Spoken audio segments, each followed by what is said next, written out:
इस बात का बोर्ड गले में टांग रहा हूं और एटीएम से एटीएम मांग रहा हूं। तो आइए अब हम महफिल को आगे बढ़ाते हैं और बुलाते हैं, किसे बुलाएं किसे बुलाएं किसे, इन्हें। किन्हें मतलब? अच्छा इन्हें क्यों? जब टीचर ने क्वेश्चन पूछा तो जिस फर्स्ट स्टूडेंट ने हाथ ऊंचा किया उसका आंसर करने का फर्स्ट मौका दिया जाएगा। देखा, टीचर जी हैं हमारी। आजा भाई सरदार जी।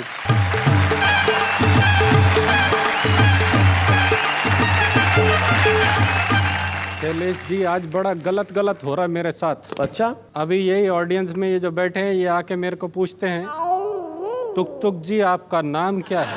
अच्छा मेरे को अंदर से वो बसंती वाली फीलिंग आई। अच्छा। इनसे महान वो साथ में इनके बैठे हैं, वो मेरे को पूछते हैं आप घुग्गी हो क्या? बड़ा अजीब सा ही हो रहा है। मेरा एक फ्रेंड था वो पागल खाने वाला जी। वो एक कुत्ते की पूंछ को सरिये में डाल के बैठा हुआ था पाइप के अंदर। अच्छा, मैंने कहा ये क्या कर रहा है, कुत्ते की पूंछ को पाइप में डाल रहा, तेरे को मालूम नहीं है कुत्ते की पूंछ सीधी नहीं होती? बोले मैं कुत्ते की पूंछ नहीं सीधी कर रहा, मैं पाइप टेढ़ी कर रहा हूँ। अभी मैं वेद जी को लेके गया एक जोशी जी के पास। जोशी जी कहते हैं बेटा तू बहुत पढ़ेगा। कहते हैं पढ़ तो मैं बहुत टाइम से रहा हूँ, ये बताओ पास कब होऊंगा? इनफैक्ट शैलेश जी भी कम नहीं है। बिल्कुल, आपको तो मालूम ही है। मैं इनसे बोल रहा था, मैंने कहा आप खाना खाने से पहले प्रार्थना करते हो? बोले नहीं, मेरी पत्नी अच्छा खाना बनाती है। शरीफ भारती जी का तो बिल्कुल अंदाज ही निराला। मैंने इनसे पूछा आप बड़ी टेंशन में लग रहे हो, कोई तकलीफ है? कहते हैं हाँ ब्लड प्रेशर है। मैंने कहा फैमिली में है? कहते हैं हाँ फैमिली में है। मैंने कहा किसकी साइड से, फादर की साइड से कि मदर की साइड से? जी। तो कहते हैं नहीं, वाइफ की साइड से। ऐसे ही ये निडर जी हैं, इनके पैर में चोट लगी थी। हाँ। मैं इनको लेके अस्पताल गया, वहां पे एक आदमी के दोनों पैर में चोट लगी थी जी। तो उससे पूछते हैं तुम्हारी 2 बीवियां हैं क्या? इन्होंने कहा मेरी 2 पत्नी, असली मेरी टांग टूटी। मैं एक बार इनके घर गया, बड़े उदास बैठे थे कि बैठे थे उदास। तुक तुक भाई हमने पूछ लिया चेहरे पे आज काहे बजे हुए 12 है। तो बात सुनकर हमसे बोले ऐसी कोई बात नहीं, यूं ही थोड़ा मूड आज खराब हमारा है। बीच में तुक तुक भाई का छोटा मुन्ना बोल उठा कि अंकल पापा ने तो लिया झूठ का सहारा है। और क्यों है ये उदास, इसका कारण बताऊं तुम्हें, मम्मी ने पापा को आज बेलन से मारा है। तो बिल्डिंग की पार्किंग में चुपके चाप 2 मिड साइज गाड़ियों का चल रहा था वार्तालाप। पहली बोली कितना खराब हो गया है जमाना, डू यू रियलाइज गाड़ियों में भी आ गया है 0 साइज।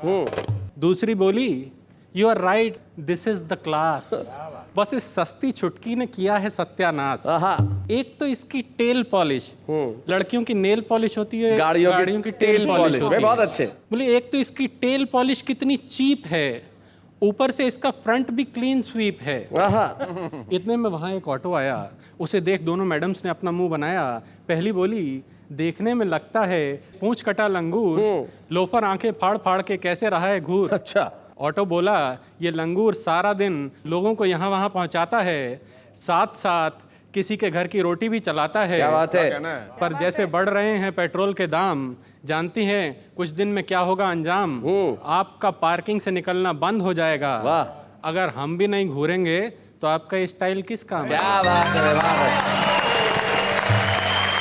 तो अभी मैं आपको एक तुक तुक सुनाता हूँ। जी सुनाइए। एक बार हमें शादी करने का ख्याल आया। हमने तुरंत जाके पिताजी को बताया। अच्छा। पिताजी ने अगले दिन ही बिना दहेज की शादी के लिए अखबार में इश्तिहार छपवाया। महीने भर तक हमारे घर पे कोई नहीं आया। अच्छा। तो पिताजी ने अपनी समस्या एक प्रॉपर्टी डीलर को बताई। Property dealer? जब लोगों की प्रॉपर्टी नहीं बिकती है तो वो प्रॉपर्टी डीलर के पास जाते हैं। हमारे पिताजी भी गए तो पिताजी ने अपनी समस्या एक प्रॉपर्टी डीलर को बताई। उसने तुरंत एक तरकीब सुझाई। बोला झुमरी तलैया में दूल्हों की सेल लगी है, वहाँ लड़कियों की बहुत लंबी लाइन लगी है, आप तुरंत वहाँ चले जाइए, जैसी चाहे वैसी वधू पाइए। अच्छा। पिताजी बोले पर हमें दहेज नहीं लेना। वो बोला कोई बात नहीं, लड़की तुम रख लेना, दहेज मुझे दे देना। अच्छा।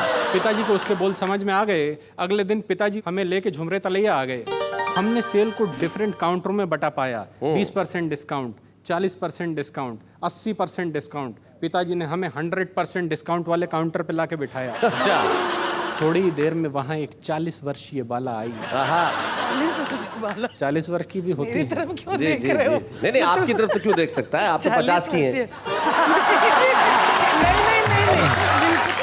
थोड़ी देर में वहाँ एक 40 वर्षीय बाला आई, पिताजी को देख के हौले से मुस्कुराई, फिर प्रॉपर्टी डीलर से बोली, इनकी एज कितनी है जो आपके बराबर में खड़े हैं? अच्छा।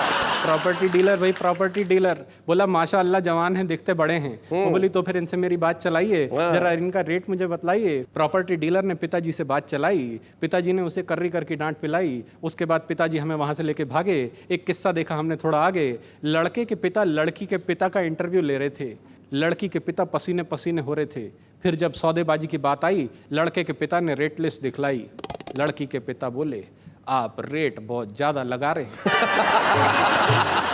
वो बोले, क्या कहते हो, अभी तो 20% डिस्काउंट पे बता रहे हैं। तुम कहते हो रेट ज़्यादा लगा दिया है, अरे 20% तो सेल टैक्स लगा दिया है। अब लड़की वालों की आदत होती किसी तरीके से ना नुकुर करके रेट कम करा ले। बोले, पर आपका लड़का तो बहुत सीधा साधा है। वो बोले, देखिए जी, हमारी मशीन ने एक ही पीस बनाया है, इसलिए ओवरऑल कॉस्ट कुछ ज़्यादा है। ये देख के पिताजी को चेता आया, उन्होंने हमें नो डिस्काउंट वाले काउंटर पे लाके बिठाया। थोड़ी देर में हमारे भाग जागे। एक सज्जन आए भागे भागे, उन्होंने हमारे चारों ओर एक चक्कर लगाया, फिर पिताजी की ओर फेस घुमाया, बोले, कितना चलेगा? पिताजी बोले, ये तो आपकी बेटी पे डिपेंड करेगा। किफायत से चलाएगी तो सालों साल चलेगा। वो बोले, आपके लड़के में ऐसी क्या खासियत है जो इतना ज़्यादा रेट बता रहे हैं, ऊपर से नो डिस्काउंट का बोर्ड लगा रहे हैं? पिताजी बोले, मेरा लड़का ईमान रखता है जो आजकल करोड़ों में बिकता है। क्या बात? वो बोले, पर आपका ईमानदार बेटा घर की रोटी कैसे चलाएगा? खुद भूखा मरेगा तो मेरी बेटी को क्या खिलाएगा? क्या कहना है, क्या कहना है? आप इसे यहाँ से ले जाइए, पहले इसे किस्तों में ईमान बेचना सिखाइए। जिस दिन इसे किस्तों में ईमान बेचना आ जाएगा, उस दिन इसे इससे भी ज़्यादा रेट पे कोई भी ले जाएगा। पिताजी को उसके बोल समझ में आ गए। अगले दिन पिताजी हमें लेके घर पे आ गए। तब से हमारे पिताजी निरंतर प्रयास कर रहे हैं, हमें सिखाने हेतु अपना ईमान बेचने का प्रयास कर रहे हैं। क्या बात है,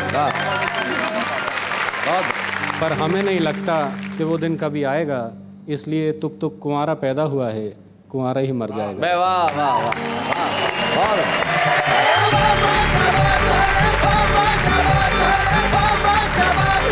भाई। तुक जी ने कमाल की कविता सुनाई, और एक जो इनकी कविता की पंक्ति थी कि लड़की का बाप इन्हें देख के बोला, कितना चलेगा? ये बड़ी कमाल की बात थी। मुझे एक बहुत पुरानी घटना याद आ गई। बहुत से एडवांस जो कंट्रीज हैं, जो विकसित देश हैं, उनमें इलेक्ट्रॉनिक्स की चीज़ यूज़ करते हैं तो लोग ठीक नहीं कराते, फेंक देते हैं। हाँ। फ़ोन आया, फेंक दिया। कैलकुलेटर आया, फेंक दिया। कंप्यूटर आया, फेंक दिया। तो जापान में ऐसा अक्सर होता। तो जापान की 2 महिलाएं भारत घूमने आई, तो घूम रही थी दिल्ली में, और ये जो हमारे वेद प्रकाश जी हैं, ये दूसरी मंजिल पे रहते हैं। तो अचानक ये कोई जाला वाला साफ कर रहे थे कि गिर पड़ा नीचे था कचरे का डब्बा, सीधा उसमें जाके। तो जापानी महिला दूसरी महिला से कहने लगी, हिंदुस्तानी बीवियां भी कितनी फिजूल खर्च है। इससे देख के लगता है ये 2-4 साल और चल सकता था। ऐसे और भी मज़ेदार वीडियो के लिए हमारे चैनल को लाइक, शेयर और सब्सक्राइब करें।